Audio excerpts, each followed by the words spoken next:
What the 8K really allows you to do is to project the image on a much larger screen. And so that's what we hope to do, is do an immersive exhibit. It really gives you an ability to zoom in and pick out details.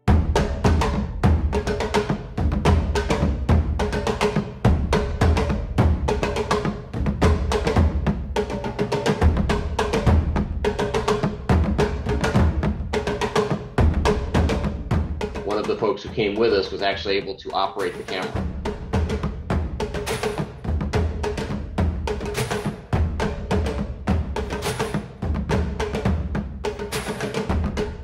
Year-to-year change in the wreck is modest. You can see the promenade deck continues to collapse down. Certain areas of lighter structure are collapsing, but it's not dramatic. We hope to get a better sense as to when will it collapse on itself.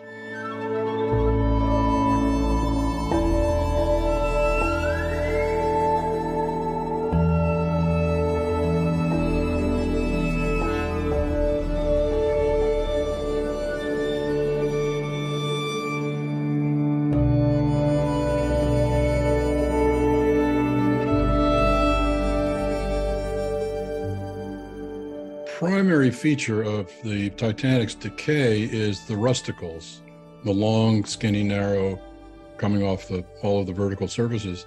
And those have been very well studied, and the bacterium that's causing it has been named after the Titanic. I mean, we know everything. We have the original builder's plans. We have artifacts from it. We know the rate of decay.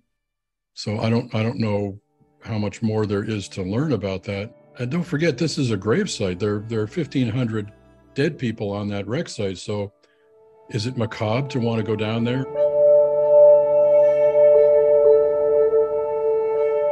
That's really the goal, is make the data available so everybody can research it and get better understanding of what's happening.